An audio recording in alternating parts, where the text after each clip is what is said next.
When's the T1000 gameplay trailer actually coming? And I mean the full trailer. We got Madame Bo's gameplay trailer before the T1000's. All we have for him is a sneak peek. And as a result, players are getting anxious. When's the T1000 trailer coming? Well, guess what? I have the answer. That's right, NetherRealm has a pattern when it comes to this stuff, so I know when the T1000 trailer is dropping. And I'm very excited to share that information with you all today. And after that, let's talk Kombat Pack 3, because I've got good news and also some bad news. Sadly, some fan favorite characters have been deconfirmed. That's right, you hate to see it, but sometimes the more popular characters have to sit out for a game or two. Just look at Ermac and Reptile. Neither one of them made it into Mortal Kombat 11, and they're fan favorite characters, but that's just what happens sometimes. Even so, there's some great news in today's video as well, because another day means more Mortal Kombat 1 news. I'm covering it all the time on this channel, so if you want to stay up to date, then make sure to subscribe and ring that bell so you never miss any future videos. And then after watching, if you enjoyed the video, please leave a like down below. It helps the channel out a ton. And without any further ado, let's begin. Starting off with the T1000 trailer, and I mean the full trailer date. As mentioned earlier, NetherRealm has a pattern when it comes to gameplay trailers. And 2 days ago, when I first recorded this video, my prediction was March 12th. But guess what? NetherRealm just dropped the official date for the T1000 trailer, so there's no need to guess. I knew I should have posted this video yesterday. Instead, I talked about canceled characters in Mortal Kombat, which is still a very interesting video and also very informative, so check it out after watching this video if you haven't already. Almost every Mortal Kombat game has at least one canceled character, and in that video, we talk about all of them. It's super fun. Alright, next up, let's talk about Kombat Pack 3, which is going to be the main meat of this video. There's a lot to discuss, because famous data miner Interloco has been getting busy in the files of Mortal Kombat 1. And guess what? He discovered that Madame Bo's files are inside of the Kotal Kahn folder. Yeah, that's not exactly good news, because it could mean that Madame Bo has replaced Kotal Kahn. Or in fact, it could mean that NetherRealm never planned on doing Kotal Kahn. They've just named the folders weirdly to confuse the data miners, because they know people like Interloco and the Thinny are getting deep into those game files to try and figure out which characters are coming early, so they falsely named the folders to throw them off the trail, right? They named the folder Kotal Kahn, but the whole time it was meant for Madame Bo. Or in other words, it could be possible that Kotal Kahn was just deconfirmed. However, don't lose hope, because Interloco himself, the data miner, has said that Kotal Kahn could still be in the game. He's not deconfirmed, which is definitely good news, but in my opinion, I would say it's still way less likely Kotal Kahn's gonna be in the game, since his folder in the game files was used by Madame Bo. However, on the flip side, Kotal Kahn is name dropped in story mode itself and also featured in several intro dialogues, so who knows, Kotal Kahn could still come to the game. But with that said, sadly, I have even more bad news, because Sonya Blade is 100% deconfirmed. According to Interloco himself, he says that Sonya has a 0% chance of appearing as a main character, which is super unfortunate. I know many of you watching are big fans of Sonya Blade because she's been around since the very first game and almost never misses out. I can only think of 2 Mortal Kombat games that did not have Sonya Blade, so yeah, it's pretty rare for her to sit out on the main roster.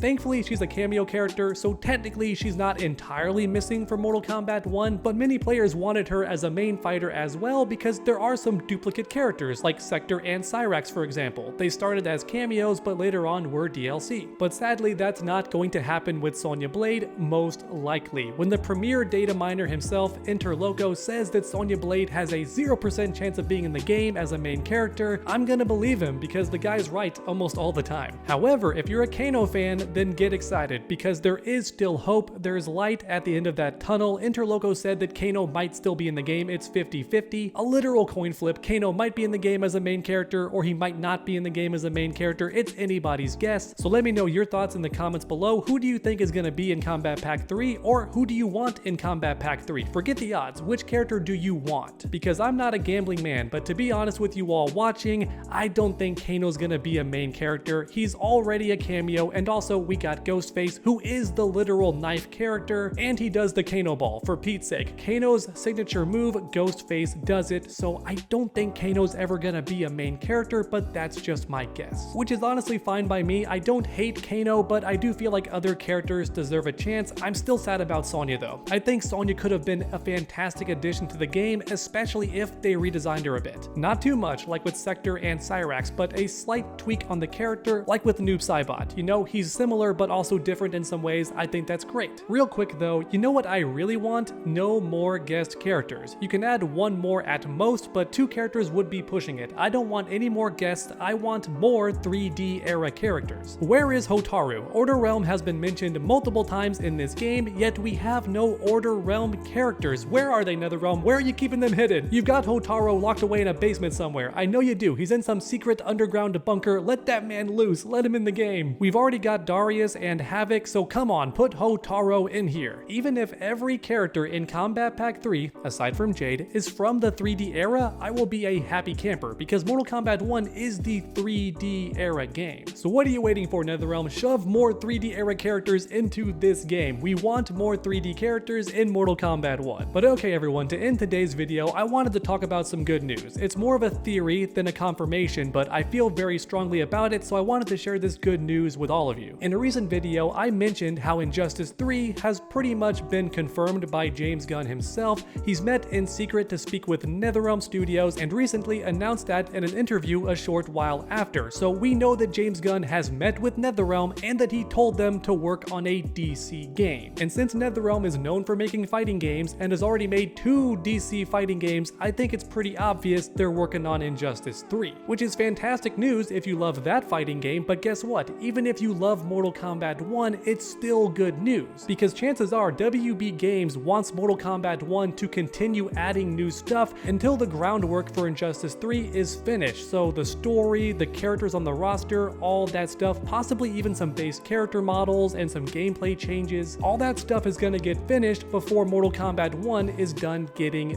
new content. Or at least that's how it should happen, because otherwise there'd be this huge gap where players have no content to enjoy, at least the Mortal Kombat 1 fans, right? And I don't think WB Games wants that to happen, because every month we're not playing one of their games means no eyeballs on the in-game store and other stuff like that. They want you playing the game so you might buy something. Very similar to how movie theaters have the snack bar or an arcade. Even though they charge more for everything, they know that you're inside the building already and might buy something. Video games are very similar to that. They already have your attention, so they're gonna try and sell you something. Unfortunately, most fighting games are doing this too. Almost every time I turn on Tekken 8 or Street Fighter 6, even Mortal Kombat 1, I get some message saying, hey, you wanna buy this? It's available now. Which can definitely get annoying, but in this one scenario, it works in our favor. I don't think WB Games is going to allow Mortal Kombat 1 to end until they've already announced Injustice 3 or even a bit afterwards. Because if players think no more content is coming to the game, they're gonna stop playing it, which means no more eyes on the store, and WB Games does not want that. And also, they trust NetherRealm Studios. They must, because they're letting James Gunn meet with them to make another game. So it seems like WB Games is satisfied with how Mortal Kombat 1 is doing, which is one more good indication that Mortal Kombat 1's gonna keep getting new content, or at least I think so. It's just a theory, I could be wrong, but that's my reasoning. If NetherRealm was shutting down, or at least not getting any more games, then I'd be worried. But the fact that WB Games is letting them make another fighting game gives me hope that they're gonna let them make more content for MK1 as well. But then on top of that, there's one more good thing worth mentioning. A lot of games owned by WB are getting canceled or shut down, and I mean publicly. Games like Multiverses and the Wonder Woman fighting game have been confirmed canceled by public news outlets, so it's common knowledge. And so far, that hasn't happened for Mortal Kombat 1, which you'd think it might, because if they're okay announcing other games getting canceled, like Multiverses, which is a fighting game owned by WB Games, then why not also announce that Mortal Kombat 1 is being canceled in the future as well? If they're gonna say it for one game, then why not the other? For me personally, that's also a good sign that maybe Mortal Kombat 1 is getting more content after the T1000. However, like mentioned earlier, it's just my theory, nothing is confirmed, but I've got a good feeling that Mortal Kombat 1 is most likely getting more content. But one last time, let me know your thoughts in the comments down below. What do you think is coming next for Mortal Kombat 1, and which characters would you like to see? Because that's about it for today's video, everyone. Thanks for watching, and I hope you enjoyed. If you did, please leave a like down below, helps the channel out a ton, and then keep that combo going by subscribing and ringing that bell so you never miss any future videos. Make sure to come back next time, and as always, stay underdogs.